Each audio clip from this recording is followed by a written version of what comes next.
E nós vamos voltar aí no ano de 2004. Primeiros movimentos com a CIF naquele ano foram em um grande hospital de São Paulo, onde eu trabalhava, Hospital Israelita Albert Einstein, e nós fizemos uns testes com o uso da CIF naquele momento, criando formulários para uso da CIF no ambulatório e em um setor de internação, né? E aí fizemos 2 trabalhos, foram apresentados em formato de pôsteres no Congresso Mundial de Saúde Pública em 2006, né? Esse momento aí foi um momento onde nós já tínhamos 1 ano e meio, mais ou menos, de treino, né, de testes com o uso da CIF. E aí, esse primeiro trabalho, na verdade, ele avaliava a opinião dos profissionais, dos fisioterapeutas, a respeito do uso da CIF, né? E aqui nós tivemos como resultado que mais de 66% dos fisioterapeutas entrevistados opinaram que a utilização da classificação permitiu a unificação da linguagem e o acompanhamento dos casos de maneira mais eficiente que a forma convencional.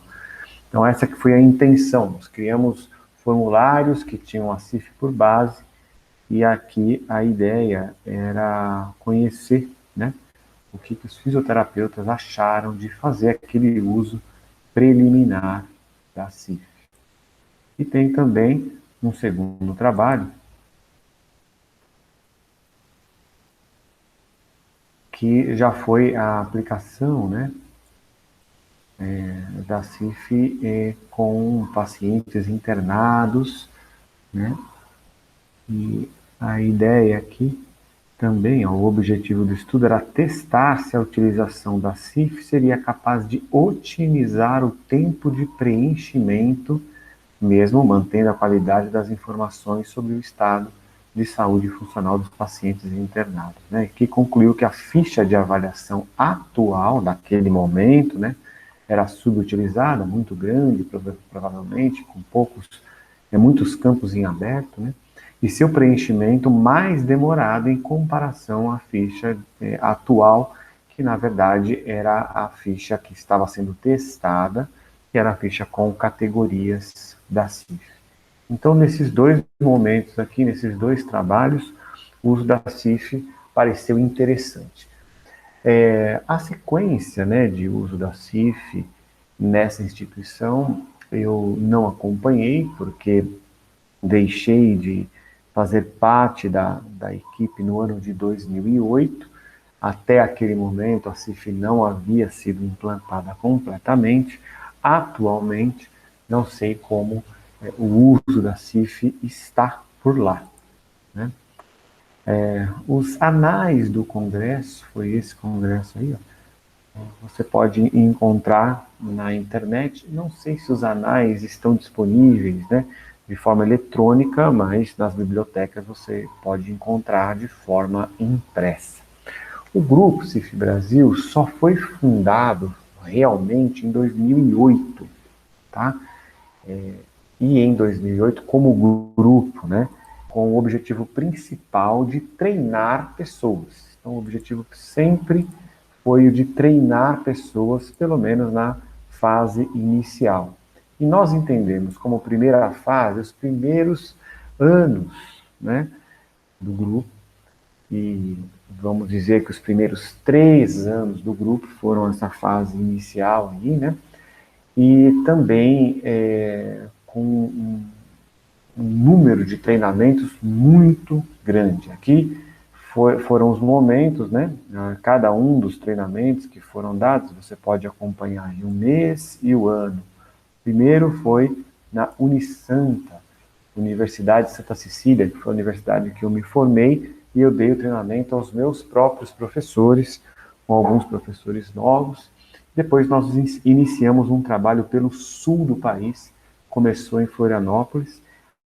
Aqui, ele tem todos os treinamentos dessa fase inicial até o momento em que eu parei de contar, né, os treinamentos, né, de abril de 2012. Então, você tem pouco mais de 3 anos. Tem exatamente 3 anos e meio nessa fase inicial do Grupo CIF Brasil, né? Então, as primeiras atividades se concentraram na realização de treinamentos sobre a CIF em grupo, eram cursos presenciais, né?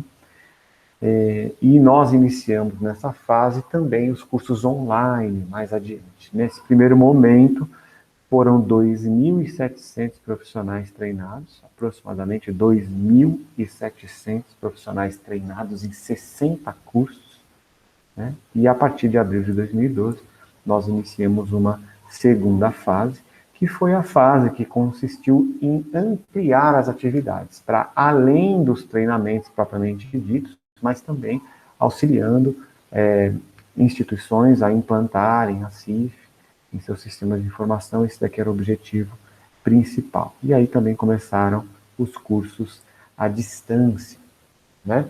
A fundação do site, nós tivemos num primeiro momento o apoio da RODU, Ordem dos Hospitaleiros Ortodoxos, e do Grupo Lusófona, que é uma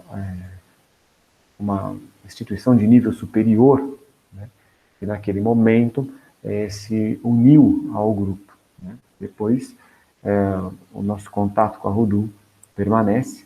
Com o Grupo Lusófona, não temos mais, pelo menos nesse momento, temos chance aí de voltar a ter contato com eles num futuro próximo, tá? O que ficou de legado, né, na Unisanta, por exemplo, o currículo da graduação, eu não conheço bem neste momento, mas quando a gente olha para os cursos de pós-graduação, aqui é o curso de pós-graduação de fisioterapia neurofuncional, de lá, nós já temos, né, alguma coisa sobre a classificação internacional de funcionalidade. Aí, eles usam como base. Foi um legado deixado naquele lugar. Bom, então os treinamentos, o primeiro treinamento foi em Santos, Florianópolis, muitos em São Paulo, Fortaleza, Cuiabá, Curitiba, Itajaí, Cascavel, Maringá. Percorremos aí muitos estados nesses primeiros anos, mas foi apenas em 2016 que nós completamos alunos de todos os estados do Brasil. Conseguimos percorrer capitais, com cursos presenciais, na sequência com cursos à distância. O primeiro grande evento do Grupo CIF Brasil foi logo em 2009, logo na sua inauguração, né? O evento não foi do Grupo CIF Brasil, mas com participação, né, nossa. Nesse caso aqui é o primeiro encontro da CIF, que foi realizado pelo Conselho Regional de Fisioterapia e Terapia Ocupacional 10, né, da 10ª região, Santa Catarina. Você encontra essas informações na internet, todos os arquivos estão aqui, as palestras, e aí foi seguido de um curso com 30 pessoas, mas o encontro teve cerca de 200 inscritos, tá? Você consegue ver os vídeos e todas as coisas que aconteceram lá. Aqui diz 240 participantes, né?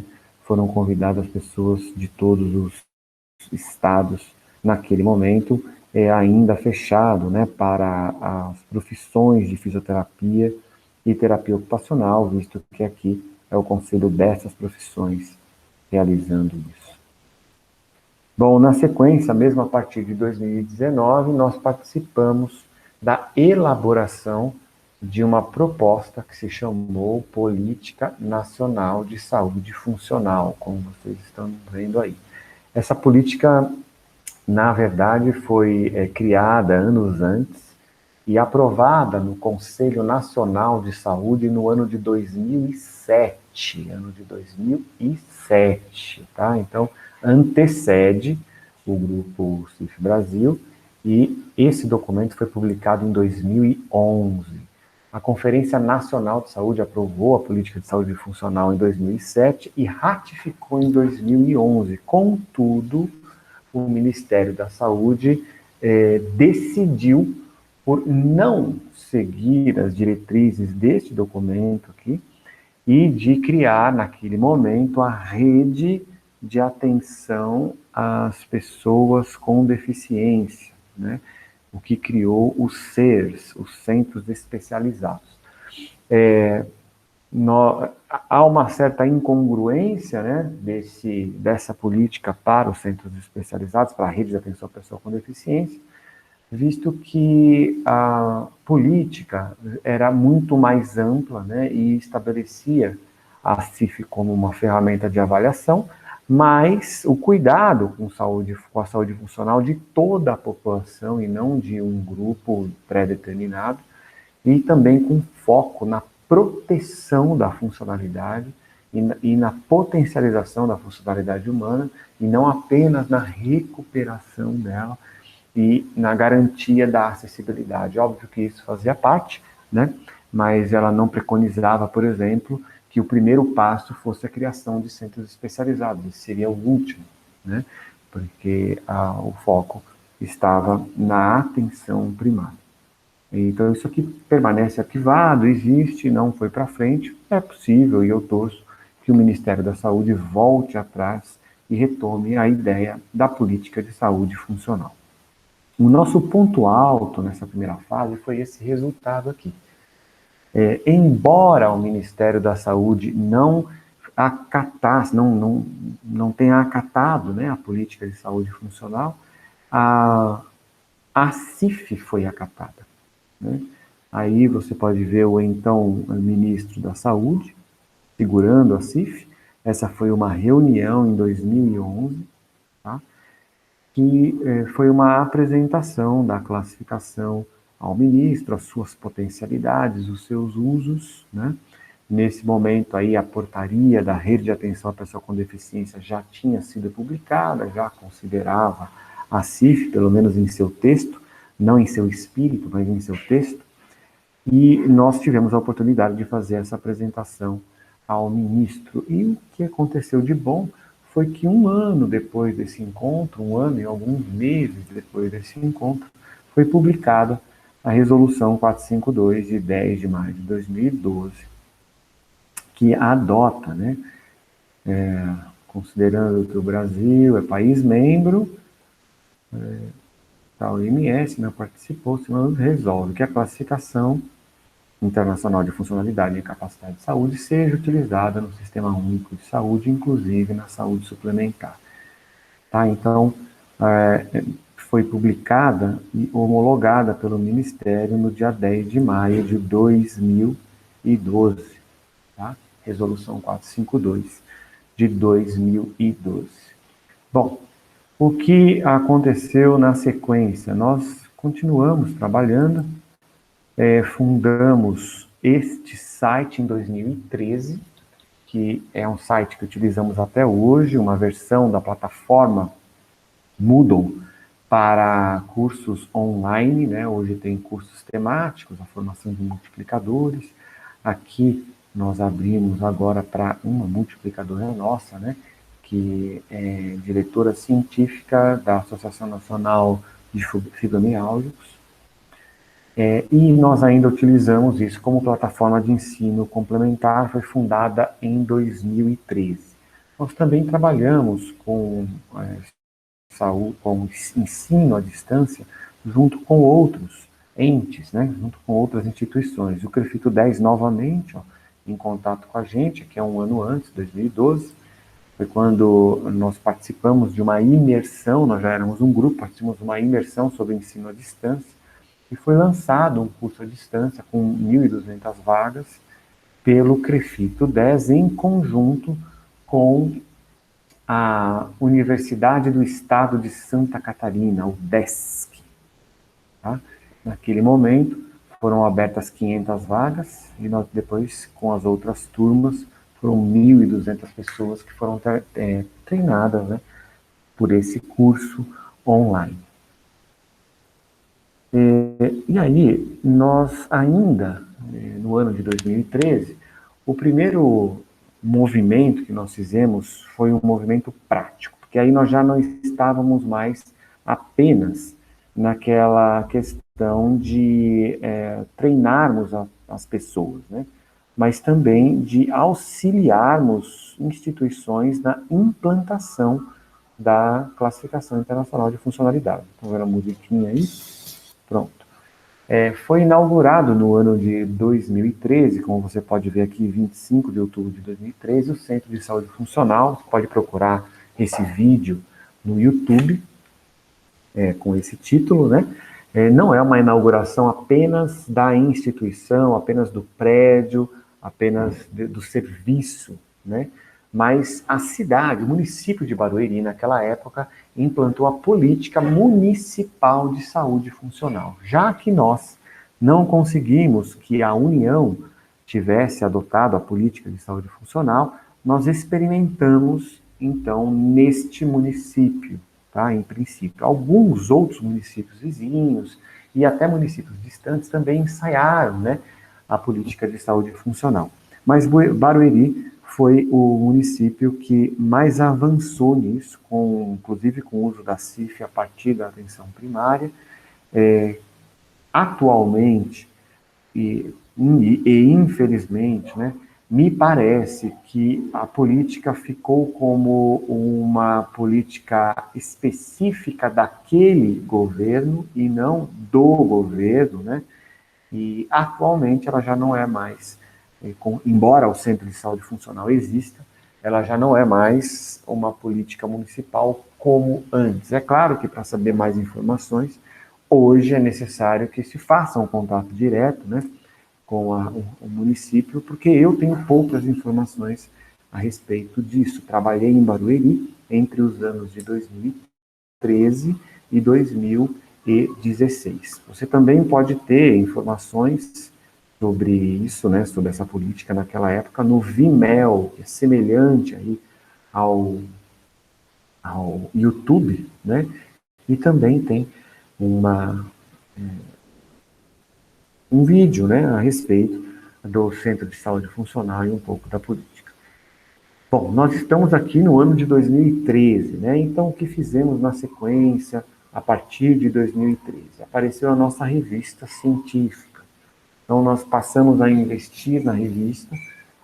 A revista é uma revista eletrônica, ela já tem algumas publicações, né?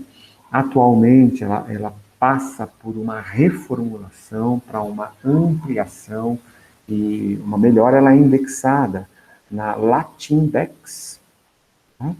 E você pode acessar a revista em revistacifbrasil.com.br. O objeto principal dessa revista é a publicação de pesquisa científica, né, a respeito da Classificação Internacional de Funcionalidade. Então, todo o trabalho que tem a CIF como foco pode ser submetido a essa revista, ao nosso corpo de avaliadores, né?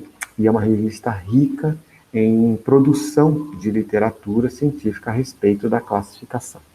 Em 2015, nós já evoluímos um pouco mais nos cursos online e criamos esse curso gratuito, também vinculado aí, no caso, ao Conselho Federal agora, né, de Fisioterapia e Terapia Ocupacional. Esse curso foi lançado no ano de 2015, foi gravado no sistema aqui do Prefeito de São Paulo, né, e foi publicado pelo Conselho Federal, tá, em 2015. Atualmente, ele oferece 300 vagas mensais a fisioterapeutas e terapeutas ocupacionais. Para conseguir o certificado, tem uma prova ao final e o aluno precisa tirar pelo menos a nota 7, né, para poder passar. O que mais nós produzimos, né? Nós também produzimos livros, tá bom? Além de artigos científicos, nós também produzimos livros. Esse foi o primeiro livro, esse foi publicado em 2011, tá? Está lá na primeira fase, o Manual de Utilização da CIF em Saúde Funcional. Também, mais recentemente, nós publicamos o Implantando a CIF, o que acontece na prática. Eu fui organizador, junto com a Maria Cristina Pedro Bis, que é uma fonoaudióloga, E aqui tem capítulos de muitas pessoas, algumas do grupo, outras não, e essas pessoas contam experiências de implantação da CIF nas mais diversas vertentes, né? Falamos aqui de matrizes curriculares, instituições especializadas e o próprio governo federal e suas experiências, especialmente na Previdência, tá? Tem alguns capítulos aqui falando sobre isso. Agora a gente tem também um livro mais recente ainda, que é um livro técnico, digamos assim. O outro é um livro que não é um livro técnico, é um livro que conta experiências. Esse se chama CID e CIF na codificação de diagnósticos em saúde funcional. Ele desmistifica a CIF, né, torna o uso mais fácil, faz recomendações do uso do modelo, do uso das categorias, dos códigos, fala sobre a CID-11, né, entre outras coisas. Também eu sou o organizador do livro e ele tem alguns autores aqui que nos ajudam a compreender melhor a CIF. É um livro bastante didático e recomendado. Nós, do Grupo CIF Brasil, pretendemos publicar outros livros, né? É claro que por meio dos nossos multiplicadores. Tem um outro livro que é menos conhecido no Brasil, que foi publicado também aí já mais para trás, né, em 2014. Vou tirar isso aqui. É um livro publicado em inglês, baseado no caso aqui na minha tese de doutorado, e ele fala sobre o uso estatístico da CIF. Né? É um livro que pode ser obtido no formato eletrônico. Aqui eu estou na página da Amazon. Tá? Um livro totalmente em inglês, também interessante. Produção vinculada ao Grupo CIF Brasil. Bom, aqui eu peguei algumas fotos. O que mais podemos falar sobre a CIF aqui? Atualmente, opa, isso aqui não faz parte não. O nosso ponto alto aqui... Todas essas imagens meu Deus. são de clipes disponíveis no YouTube. Todos eles existem... Ok, deixa isso daí. O nosso ponto alto é o site que é o cifbrasil.com.br ou portaldacif.com.br.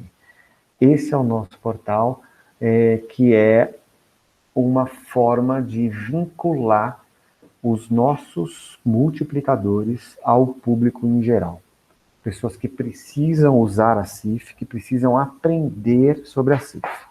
O multiplicador não necessariamente é um assinante do portal, porque o assinante do portal é uma pessoa que precisa de serviços ou apoio, né, no uso da CIF. Então, o assinante aqui, ele pode aprender em capacitação para uso, ele pode ter acesso a sites que dão um subsídio técnico e científico sobre a CIF, né, como é o caso do Portal Educacional da CIF, isso é um site internacional, ou a própria revista científica, essa aqui é a nossa revista. Ele pode usar para registrar os seus pacientes. Se ele trabalha como assistente técnico ou como perito judicial, ele pode usar a CIF, aqui no caso uma ferramenta baseada na CIF, nos seus laudos, entre outras funcionalidades. Por que ele é um site que comunica os multiplicadores com as pessoas que precisam da CIF? Por meio desse tópico aqui, que se chama teleconsulta com multiplicadores.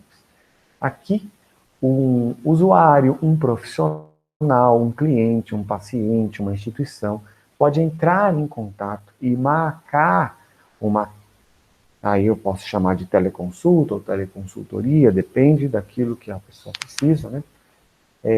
Com um dos nossos multiplicadores, que fazem diversas coisas.